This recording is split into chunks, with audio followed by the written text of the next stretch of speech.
Gary Coleman's life was filled with fame, financial troubles, and a string of difficult years before his passing in 2010. His house in Santaquin, Utah, a modest property compared to Hollywood standards, stood quietly after his death, carrying with it the weight of his turbulent story. For years, locals whispered that the place felt unsettled, though many brushed it off as small-town gossip tied to the tragedy of a fallen star. A young couple, Michael and Erin Parker, bought the house in late 2022. They weren't Hollywood dreamers, nor fans obsessed with Coleman's past, but rather a family looking for something affordable and private. The house's quiet location at the edge of town seemed perfect for them. At first, they loved the serenity, the mountain backdrop, and the sense of escape from city noise. But it didn't take long before the peace they hoped for began to fracture. It started subtly, lights flickering in the hallway, doors that refused to stay shut, and the faint sound of footsteps when no one was home. Erin claimed she heard a man's voice muttering late at night, though she could never make out the words. Michael dismissed it as stress from the move. One night, while unpacking in the living room, their daughter Emily, only 6 years old, looked toward the staircase and asked, "Why is the small man staring at me?" The couple froze. No one was there. Over the weeks, the feeling of being watched became impossible to ignore. Objects would be moved, keys placed in strange spots, chairs shifted slightly out of place. Erin swore she once saw the reflection of a figure in the dark TV screen. Short, tense, with a sorrowful expression. Neighbors later told them that Gary Coleman had lived much of his later life in that home in near isolation, battling health issues and constant disputes. Some said the house had absorbed his turmoil. The Parkers tried to ignore it, but the atmosphere grew heavier. Emily often refused to sleep in her room, crying that, "He won't stop looking at me." Michael, once a skeptic, admitted he felt someone standing behind him whenever he climbed the stairs at night. Though nothing violent occurred, the unease pressed on them daily, leaving them sleepless and on edge. It was as if the house itself wanted to remind them of its former owner's restless soul. The Parkers did everything they could to convince themselves that it was just the strain of settling into a new place. Moving boxes still lined the garage, the scent of fresh paint lingered in the halls, and the thin walls carried every creak and groan of the foundation settling. But after the first month, those explanations began to wear thin. At night, Erin found herself lying awake, staring at the ceiling fan spinning lazily above her. The quiet of Santaquin was almost too quiet, it magnified the smallest sounds. The hum of the refrigerator seemed louder. The soft whistle of the wind through the chimney felt deliberate, like someone sighing. Then there were the footsteps, always light, measured, as if someone shorter than Michael was pacing the upstairs landing. She had woken him more than once, pressing her hand against his arm, whispering that someone was moving above them. He would roll out of bed with a grunt, check the hallway, open every door, only to return shaking his head. But his eyes, those betrayed that he had begun to hear it too. Their daughter Emily had grown pale and restless. She refused to be alone in her room, clinging to her mother's leg during the evenings. She began speaking in whispers, glancing toward the staircase before saying anything important, as though she feared being overheard. One afternoon, while Erin folded laundry in the living room, Emily stood in the doorway with her stuffed rabbit clutched tightly to her chest. "He's angry again," the little girl murmured. When Erin asked who, Emily only shook her head and pointed upstairs. The upstairs itself had become a burden. The hallway stretched longer than it appeared from the outside of the house, painted in muted beige that seemed to darken with every passing week. A skylight at the far end offered daylight, but at night it transformed into a black square of nothingness. Erin often avoided going up after sunset, even if it meant leaving clothes or dishes undone. Michael tried to keep the routine normal, forcing himself to tuck Emily in, to read her bedtime stories, but he admitted later that every time he pulled the covers over her, he felt like someone was standing in the corner, just outside the lamplight. Then came the photographs. They had unpacked an old family album and left it on the coffee table. When Erin flipped through it a few days later, she noticed smudges, as if oily fingerprints had pressed against certain pages. What unsettled her most was that the smudges weren't random, they circled around Emily's face in 2 of the photos, leaving the rest of the picture untouched. She cleaned them off, thinking it was nothing more than a child's careless handling. But the next week, the marks returned, darker this time, and Emily swore she hadn't touched it. The neighbors had begun to notice too. An older woman from 2 houses down stopped Erin one morning as she carried groceries from the car. "I don't mean to frighten you," the woman said softly, her hands trembling slightly. "But that house, it holds sadness. The man who lived there before you, he carried a heavy burden. Some of us think it stayed behind." She didn't need to say his name. Erin already knew. The tension bled into every corner of their lives. Meals were hurried, conversations were short. Michael buried himself in work, trying to stay out of the house as long as possible, while Erin kept the television on constantly, desperate to drown out the silence. Emily grew quiet, her once bright laughter replaced with hushed murmurs to her toys, as though she were trying to comfort them instead of the other way around. And always, the presence lingered unseen, but never absent. A shadow at the edge of vision, a breath that wasn't theirs, a weight pressing down on the chest whenever night fell. The house was no longer just a home. It was a reminder of someone who had lived there, someone whose struggles had never found peace. Don't forget to subscribe and like if you liked this story. The house seemed to breathe at night, not with the ordinary sighs of wood and drywall settling against mountain winds, but with a rhythm steady, insistent, like lungs pulling in air. Erin would lie in bed, eyes fixed on the ceiling, her ears straining to catch the faint rasp that came from the upstairs hallway. It was always the same sound. An intake, a pause, and then a thin exhale that stretched too long to be natural. Sometimes it carried down the stairwell, slipping into their bedroom. So faint she wondered if it was only in her mind until Michael stirred beside her and whispered, "Do you hear that too?" Emily had begun refusing to go upstairs entirely. Her small pink bedroom, decorated with fairy stickers and soft blankets, stood abandoned. Each evening, she would drag her pillow and stuffed rabbit into the living room and curl up on the couch, insisting she slept better there. When Erin tried coaxing her back into the room, Emily's lip trembled and her eyes darted toward the dark stairwell. "He doesn't like me up there," she said one night, and no amount of comfort could change her mind. The Parkers noticed other changes in the house, things that couldn't be explained away. The thermostat began acting strangely, dropping several degrees in the middle of the night, the air turning sharp and icy no matter how high Michael adjusted the dial. Erin's framed photographs slipped from the walls, not crashing, but tilting carefully, as if unseen hands had nudged them out of place. And the mirrors, this was the detail that unsettled Erin most. Sometimes seemed to hold more than just reflections.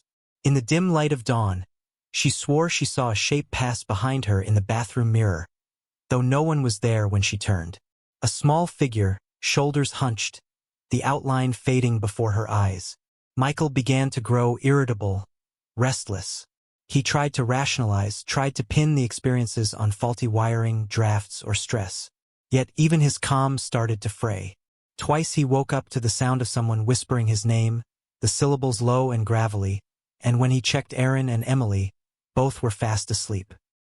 He sat awake until sunrise, unable to shake the thought that the house was addressing him directly. Days grew heavier, too. Erin often found herself avoiding certain parts of the home. The upstairs landing became a place she could not cross without feeling her throat tighten. She described it later as walking into a space thick with memory, as though someone had stood there countless nights, carrying grief that had never been released. She had read about Gary Coleman's final years, about the bitterness, the isolation, the accusations that followed him even after his career had ended. Sometimes, as she stood in that landing, she swore she could feel all of that pressing against her skin. The neighbors grew cautious. People who once waved from their porches or stopped for friendly small talk now averted their eyes when the Parkers passed. It was as though everyone in town knew something about that house but had agreed not to speak it aloud. One man finally muttered as Michael unloaded groceries from his car. "That place doesn't let people go easy. You'll see." He said nothing more. The Parkers didn't argue much, but the tension seeped into their marriage. Erin wanted to bring in a pastor, or at least someone who could bless the house. Michael scoffed at the idea, though the dark circles under his eyes betrayed sleepless nights.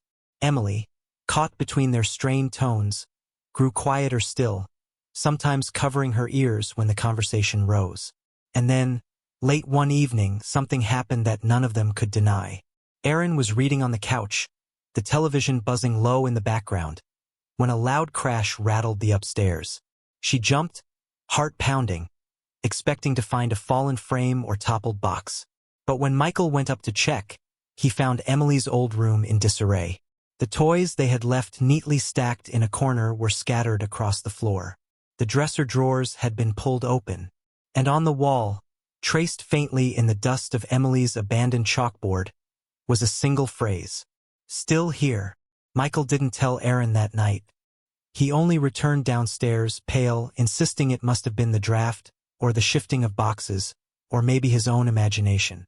But she noticed the way his hands shook as he reached for his glass of water. From that night forward, the house no longer felt merely heavy. It felt watchful, as if every movement, every breath of theirs, was under someone else's scrutiny. The nights seemed to stretch longer than they should have, as though time itself was bending inside the walls of the house. Erin would glance at the clock, certain it must be close to dawn, only to find that midnight had not even passed. Darkness pressed in heavy and endless, and the house seemed most alive in those hours. The creaks in the floorboards grew deliberate, no longer random pops of settling wood but steady, measured steps, light, careful, as though someone was moving without wanting to be heard. The sound always came from the upstairs hallway, drifting down the staircase, pausing outside the living room where Erin often lay awake on the couch beside Emily. She would clutch her daughter's hand, whispering comfort, though her own throat tightened as the sound stopped just beyond the thin wall. It never entered, but it lingered, waiting. Michael began avoiding sleep altogether. He stayed downstairs most nights, sitting stiffly in the recliner with the television volume turned low, his eyes darting between shadows. When he did drift off, his body jerked awake within minutes, as though something shook him by the shoulder. He never admitted it aloud, but Erin noticed how he had started flinching at his own reflection in darkened windows, as if expecting another face to appear beside his. The air inside the house had changed too. It was no longer simply cold at night, it carried a strange weight, a density that made breathing difficult. Erin described it once as walking into a room after someone had been crying there for hours, a heaviness that clung to the skin, seeping into the lungs. Even during the day, the brightness of Utah's sun could not lift it. Light filtered in pale and gray, no matter how wide they opened the curtains. Emily, once a lively child, had grown withdrawn. She rarely played anymore, preferring to sit on the rug with her stuffed rabbit, rocking slightly, whispering to herself. Erin overheard her once, crouched in the kitchen doorway, listening to her daughter's faint words. "He says I should be quiet. He says you don't understand." Erin rushed to her, scooping her up, but the child stiffened in her arms and repeated, "He doesn't like when you tell me not to listen." It was after that night that Erin started dreaming. The same dream, over and over. She was walking down the upstairs hallway, the carpet rough beneath her bare feet, the skylight above black as ink. At the far end, a door stood half open, faint light spilling through. When she reached it, the door slammed, and a voice shouted her name in a tone of pure accusation. She would wake with her heart hammering, the sound still echoing in her ears. The house resisted their efforts to ignore it. The thermostat flickered, climbing to unbearable heat in the day and plunging into near freezing at night. Their phones lost charge rapidly inside, only to recover when left in the car. Even their dog, a gentle retriever named Scout, refused to enter the upstairs hallway, growling low whenever coaxed. His ears would flatten, his eyes locked on the skylight as though something invisible loomed there. Neighbors had stopped speaking to them entirely. The woman who once warned Erin now avoided even looking toward the house. Delivery drivers dropped packages at the edge of the walkway, never approaching the door. Erin began to feel as though they were the last family left in town, surrounded by silent, knowing eyes that watched but would not intervene. And still the writing appeared. Not every night, but enough to be undeniable. Sometimes faint smears on the mirror. Other times a clear word traced in dust across the banister, "Don't forget." Or "Still waiting." Michael tried to scrub them away, his jaw clenched, sweat dripping from his brow. But each time he did, Aaron could sense him unraveling a little more, his skepticism crumbling into fear he would not voice. By now, every step in the house carried tension. Each door they opened seemed to hold the possibility of something standing on the other side. The silence between disturbances was no relief. It was only the pause before the next reminder that they were not alone. And the worst part, the part that gnawed at Erin when she lay awake listening to her daughter's shallow breaths, was the growing certainty that whoever lingered in those rooms did not want to leave. Not yet. Not ever. The breaking point came on a stormless night in early autumn.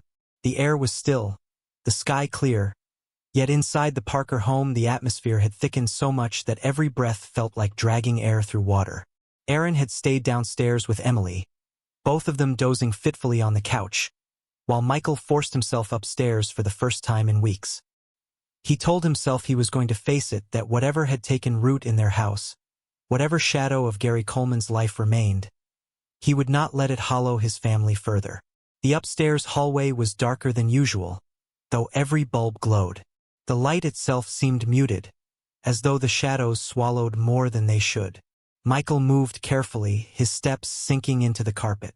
The air smelled faintly metallic, like pennies left too long in a damp drawer. As he passed Emily's abandoned bedroom, the door creaked wide open on its own. He stopped, his pulse racing, but did not turn away. Inside, the room looked unchanged. Toys scattered, the chalkboard standing crooked in the corner. But there was something new on the wall. In thick strokes, written across the pale paint in what looked like soot, were the words, "You can't erase me." Michael's chest tightened, his throat closed. He backed out of the room and nearly stumbled down the hallway. At that same moment, Erin shot upright from the couch downstairs. She had heard it too, the sound of a man's voice, sharp and desperate, shouting from above. It was not words she understood, but a cry that cut through every wall of the house. Emily burst into tears, clutching at her mother, wailing, "He's coming! He's coming!" The stairwell trembled as Michael descended, his face pale, his eyes wide with something Erin had never seen in him before, fear so absolute it stripped away every layer of reason. Behind him, faint but clear, footsteps followed, rapid and angry, stopping only when he reached the bottom. The house fell silent again, though the silence felt alive, pulsing. That was the night they left. They did not pack carefully, did not take much more than their child and a few belongings. Michael grabbed his wallet and keys. Erin scooped Emily into her arms, and together they ran into the night air. The dog bolted after them, not once looking back. They drove away without a destination, the headlights cutting through empty streets, the house shrinking in the rearview mirror. It stood there still, windows black, yet somehow watching. In the days that followed, they stayed with relatives miles away, too shaken to speak openly about what had happened. Erin replayed the voice in her dreams. Michael stared for hours without speaking, and Emily refused to let go of her stuffed rabbit, whispering that the small man is still waiting. The house in Santaquin remains. Realtors have tried to sell it again, each time spinning its history as nothing more than a footnote, a curiosity of celebrity tragedy.